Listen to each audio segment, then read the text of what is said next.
Graça e paz, irmãos. Bom dia.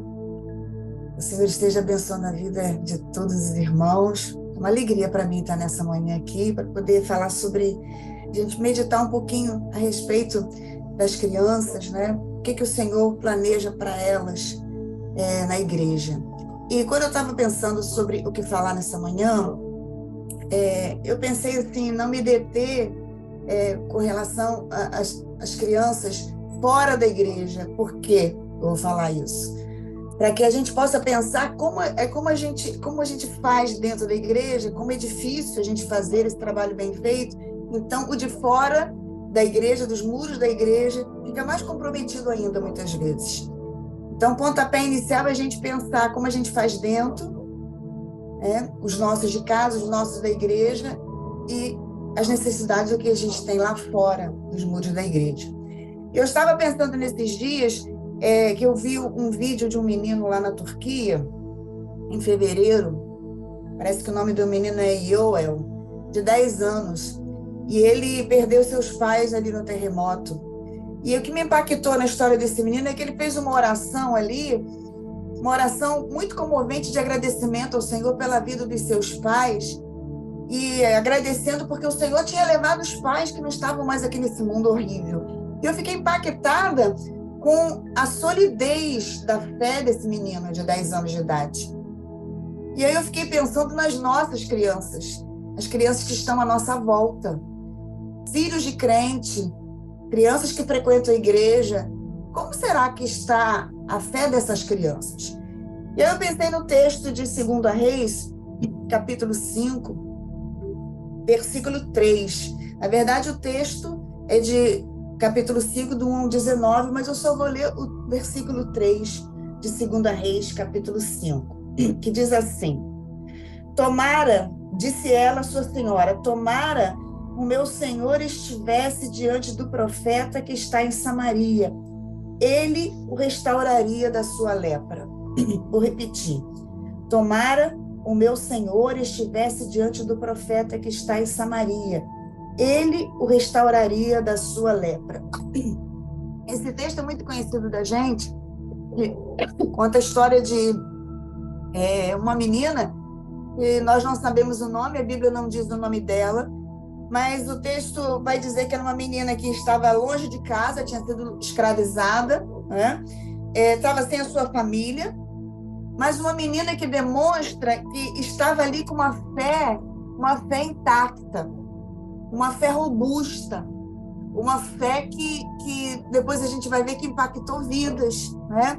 Ela foi até a sua senhora, o texto diz e ela testemunhou para essa senhora, apesar de tudo que essa menina viveu. A gente não sabia nem a idade dela, talvez ela fosse uma pré-adolescente, talvez ela fosse uma junior, enfim, o texto não deixa clara essa idade dela, né?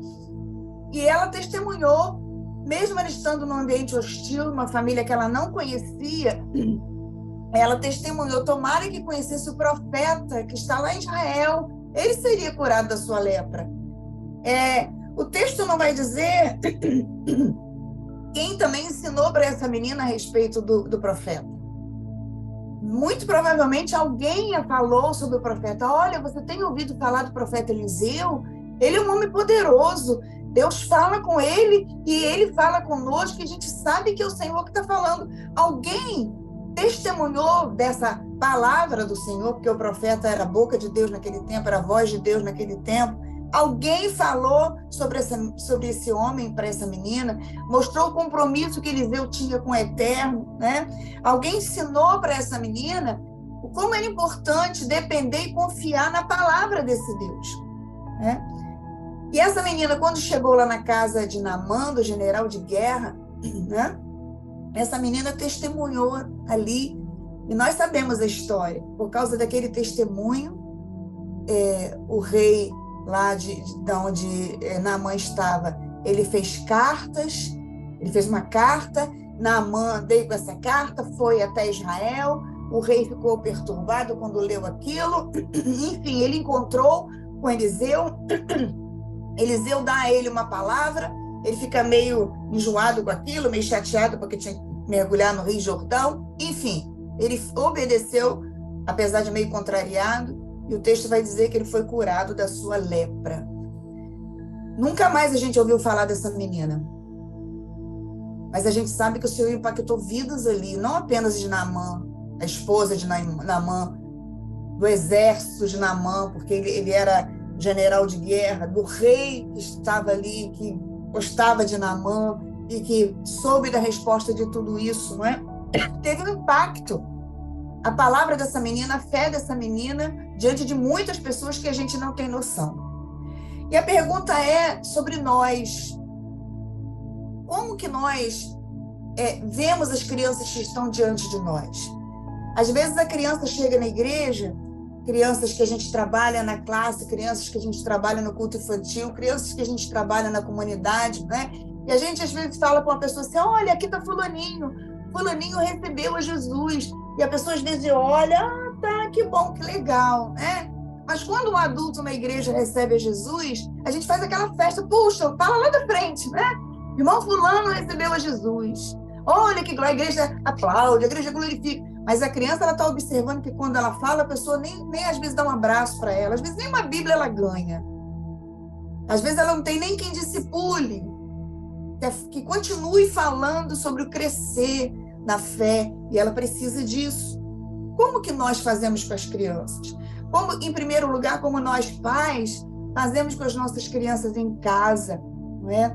Às vezes nós as negligenciamos, apesar dos textos bíblicos que dizem tudo que a gente sabe. A gente citou aqui Provérbios 22, 6, Deuteronômio 6, de 6 a 7, Provérbios 3, de 11 a 12, Mateus 19, 14, Salmo 127, 3. E temos muitos textos aqui que a gente pode citar e falar da importância de falar para os pequenos a respeito do Salvador. Na verdade, essa deveria ser a responsabilidade dos pais, conduzir seus filhos a Cristo. Mas os pais, muitas vezes, nem abrem a Bíblia em casa. Às vezes eu pergunto para as crianças na igreja, né? E os filhos dos crentes, muitas vezes, não abrem a Bíblia em casa. Às vezes, não testemunham. Às vezes, o pai é uma coisa na igreja, é outra coisa em casa, completamente diferente, atrapalhando esse testemunho na vida da criança. Então, as crianças, elas são, às vezes, negligenciadas nas suas famílias. Estou dizendo que é todo mundo que faz isso, é claro. Mas, às vezes, isso acontece. E a gente coloca a culpa nos pais, muitas vezes. Porque os pais não fazem. Aí, quando a criança chega na igreja, encontra também uma igreja negligente. Uma igreja que, muitas vezes, as lideranças não querem saber o que essas crianças aprendem. Quem é esse professor que está lá na classe? Qual é a vida dessa pessoa? Se essa pessoa tem condições de ministrar? Se ali não está escondido um pedófilo, um abusador? Se ali tem uma pessoa que vive a palavra que ela prega para poder ensinar para essa criança que está observando tudo que ela faz, né? Muitas vezes a igreja só foca no evangelismo dos adultos, não foca no evangelismo com as crianças. Às vezes as salas que a gente tem para trabalhar com as crianças são as piores. Graças a Deus na minha igreja não é assim, mas às vezes são as piores. Salas horríveis, que tem mofo, que são completamente sem condição de ficar, as crianças ficam nela, né? Quando evangeliza essa criança, às vezes, a gente observa muito entretenimento e muito pouco da mensagem de salvação, esquecendo que as crianças, elas podem compreender a mensagem de salvação, elas podem compreender que elas são pecadoras, elas podem compreender que elas precisam do Salvador, elas podem compreender essa mensagem, se arrepender dos seus pecados e convidar Jesus para ser Senhor de suas vidas. Elas podem fazer isso.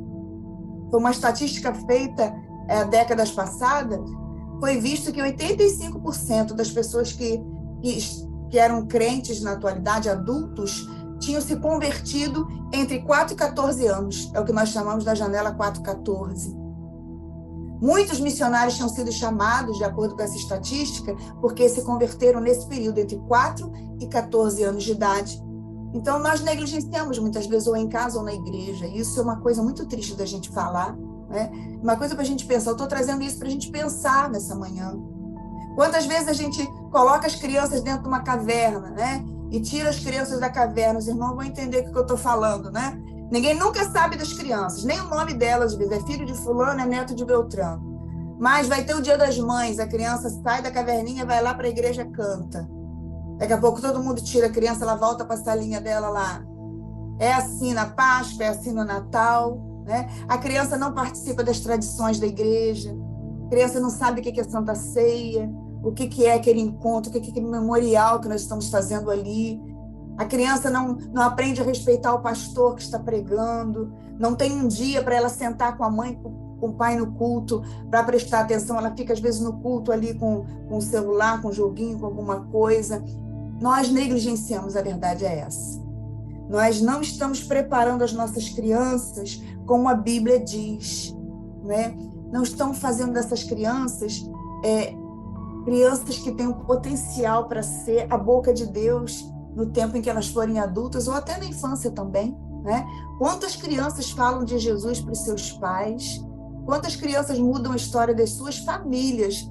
Porque um dia ela foi convidada para uma escola bíblica de férias, para uma classe de 5 dias, para um programa qualquer, e lá ela recebeu Jesus, chegou em casa falando, e a família toda foi na igreja, a família toda recebeu a Jesus.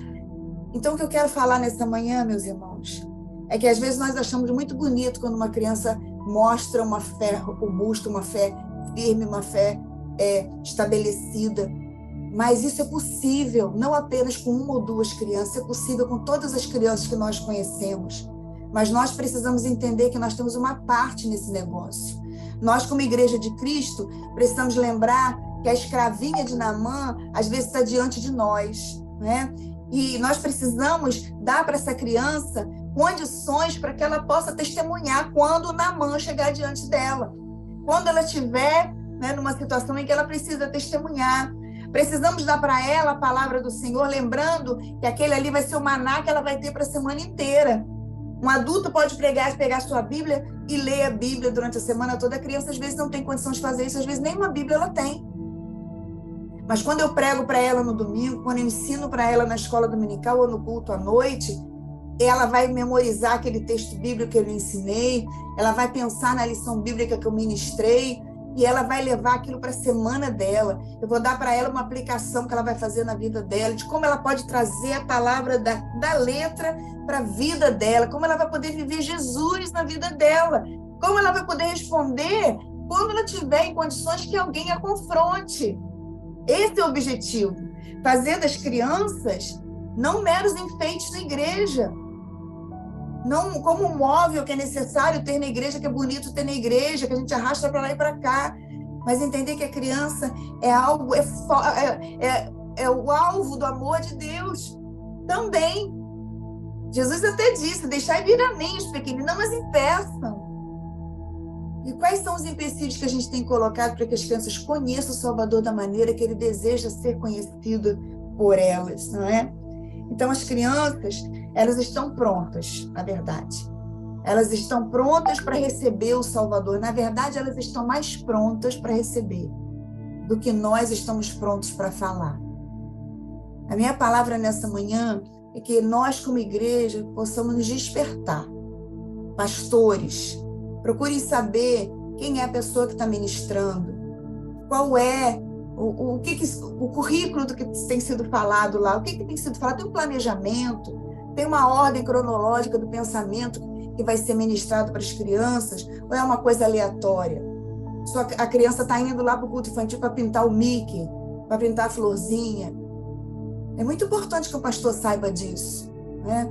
Recentemente, antes da pandemia, no período da pandemia, eu fiz uma pequena estatística, conversei com alguns pastores, e para minha surpresa, do grupo de quase 30 pastores que eu perguntei, nos dedos de uma mão, sabiam o que o seu ministério infantil estava fazendo. Eu fiquei muito assustada, porque coloca na mão, às vezes, de pessoas que não têm compromisso. E o pastor precisa saber, afinal de contas, o pastor tem a responsabilidade, é muito grande a responsabilidade do pastor.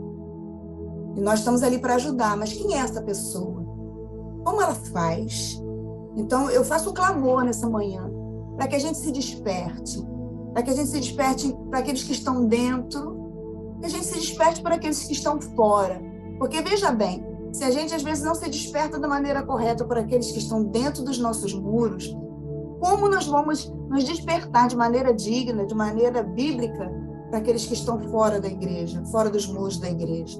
Então, é um alerta, para que nós possamos fazer isso nas nossas igrejas. Então, que o Senhor nos desperte, que o Senhor nos levante, para que nós possamos apresentar Jesus para as crianças e ter o compromisso de conduzi-las não apenas ao Salvador, mas ao pleno conhecimento, para que elas sejam discipuladas e crentes saudáveis para a glória do Senhor.